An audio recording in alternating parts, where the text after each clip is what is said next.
Welcome to the Every Brain is Different podcast. It is Samantha and Lauren here with you. And today we're going to talk about the third thing that we would do after your child gets diagnosed with autism. So a couple weeks ago, we talked about, what did we talk about? We talked about the other two things you should do. Yeah.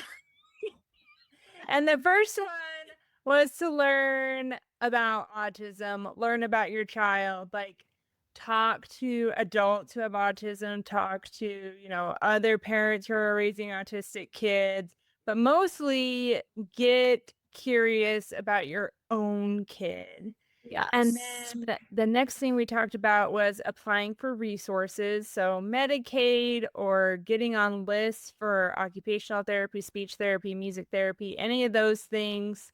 And then today we are going to talk about building your support system. So we kind of we talked about this a lot about, professional help, personal help, different things like that. But we're just going to talk about some more help that you can get, because I do believe that this is like one of the top things that you should make a priority after your kid gets diagnosed. It should be a priority before your kid gets diagnosed, just in everyday life, but especially after your kid gets diagnosed, especially if they have therapies or, a lot of kids and adults with autism also have other things going on. Like they have a higher rate of having stomach issues or epilepsy or whatever. And so you will have specialist appointments too, and you might already be having those, but I know my kids have like a GI doctor and an endocrinologist and neurologist and all these different all the ologists. And so it's a lot when they have their weekly therapies, and then they have, the least amount that you'll go to an ologist is once a year, because they make you come once a year. But usually it's every 2 to 3 months or every 6 months. And depending on how many you have, like that can be a lot of appointments. I remember how excited my son and I were when he graduated from going to the eye doctor every 2 to 3 months to 6 months. It was so weird because we'd been going to the ophthalmologist every 2 to 3 months, at least every 2 to 3 months for 10 years. And then the ophthalmologist just said, "Hey, you don't have to come back for 6 months. He's doing super well." And I was like, "What?" I was like, "We'll miss you so much." So anyway. So much time. Yeah. So I just say all of that to validate people who are feeling overwhelmed by everything, because it is a lot. Like today I was talking to someone, and all my kids get migraines, and so they're dizzy a lot. And when I was with her daughter said that she was feeling really dizzy, and so I told her mom, and her mom was so concerned. And I was just like, everyone's not dizzy? Like, because if someone told me my kid was dizzy, I would just be like, oh, they have a migraine. But it made me realize that, oh yeah, not everyone is dizzy. Not everyone has GI issues. Not everyone has all this stuff. So if you're feeling overwhelmed, just know you're validated. Like, I get it. But you were meant to do all this alone. I don't know where we got the idea that parents should like parent in a bubble instead of, how they say it takes a village. It really does take a village. Yeah. And so it's just finding who's willing to be in the village and a part of the village. Yes. And so that's the hard part. Yeah. You think that some people would just automatically be in your village. Yeah. And they're and not. You find out that no, or you would think they're going to be, especially for some family members, and then it's like you're not as helpful. Yes. So you could have a family member who's like, yeah, I'll help you anytime. And then when you ask for their help, they make excuses or they act like it's a big deal or they're like, "Ooh, I don't know if I actually can." Like they won't commit or they just kind of make you feel guilty or they question your parenting choices. Like, why do you have to do that anyway? Why do I have to watch your kids while you do that? Like, do you really want Yeah. to do that? Or you're like trying to get everyone on the same page and they're like, oh, I don't think anything's wrong. Not that there's anything wrong, but like that's what they say is like, oh, there's Yeah. nothing wrong. Their kids will be kids. Yeah. Yeah. Or No, there's other things happening. So please do what I said. yes, yes. And so that's another thing. Like if you have people such as family members that you think should automatically be in your village and support you, if their support isn't what you need, it's okay to distance yourself. I'm not saying cut anyone off, like unless that's warranted, but it's okay to maybe distance yourself from them and not go to them, not make them part of your inner circle because it can be so weighing on you when every little decision is questioned.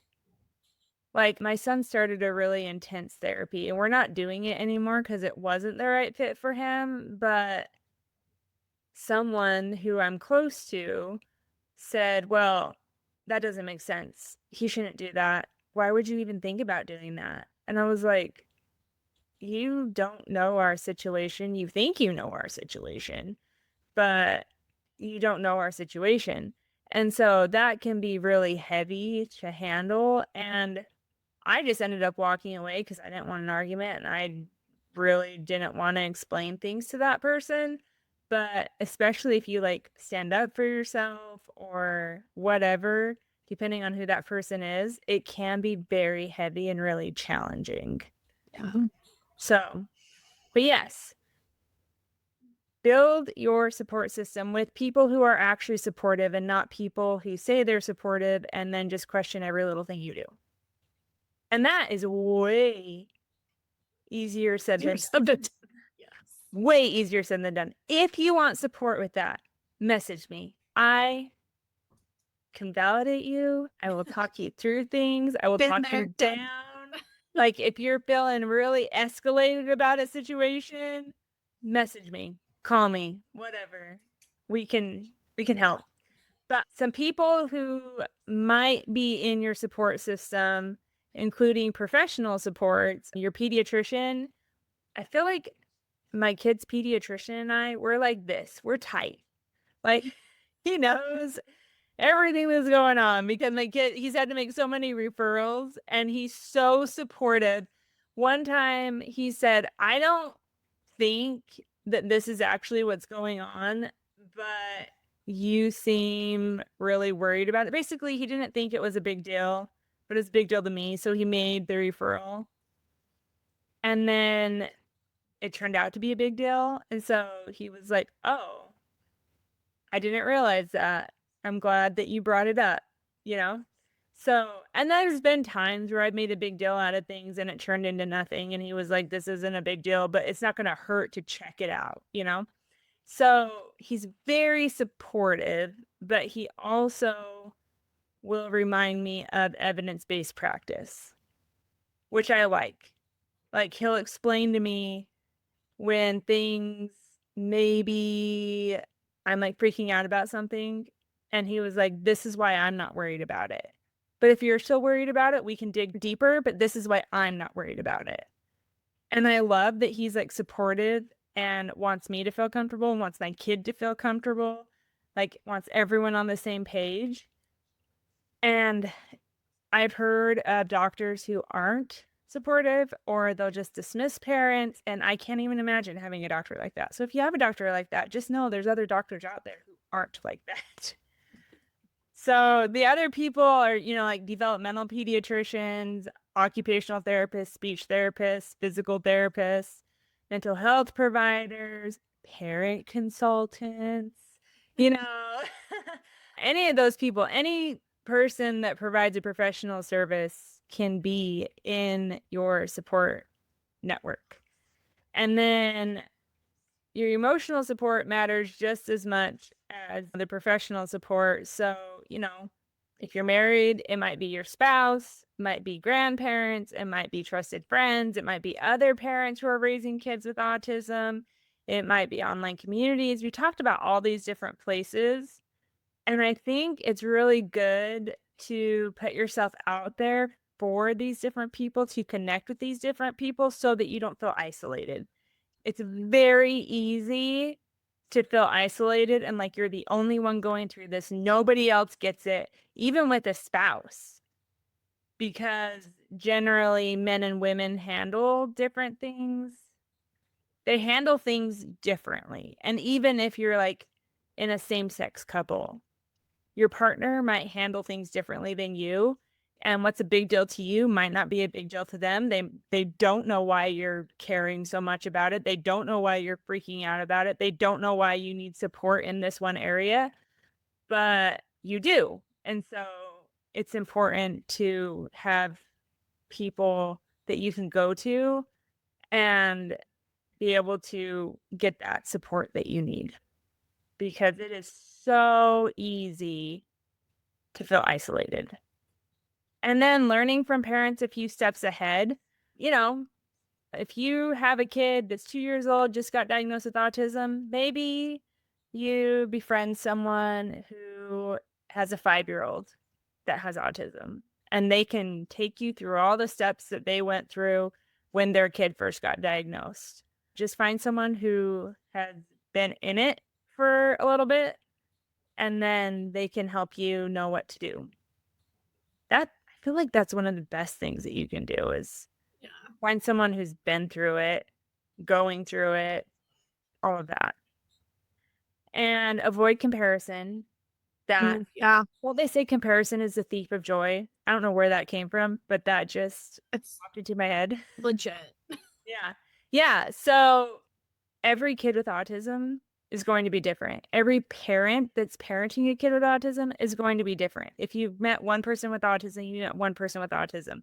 So me comparing my kids to someone that I know who's like savant level smart, I might be like, oh, my kids are so far behind when they're fine. That's not, Yeah. like academics isn't necessarily a weakness for them, but it's not where they're like shining bright. And academics for Mhm. that child is where It's where they're shining bright. thrives, where he doesn't thrive as much in other places that my kids thrive in.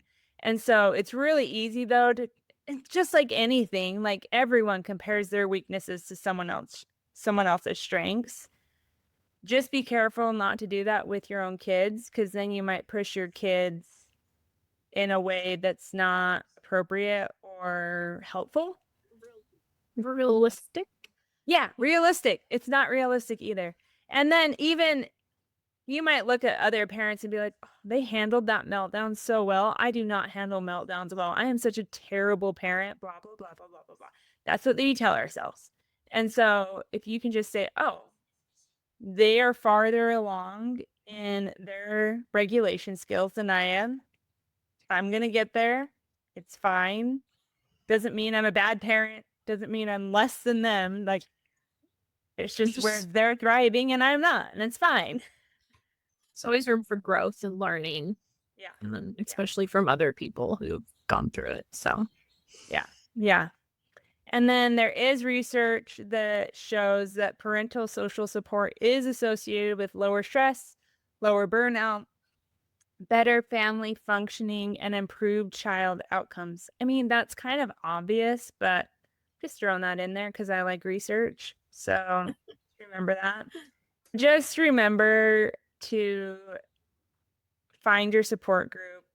If you're having trouble finding a support group, you can go online and look for support groups. PDA North America has support groups. They have online ones. I know there's some like in-person ones in my area. You can come to the Every Brain is Different groups, like whatever. There's support there's a groups group out out there. there Yeah. somewhere.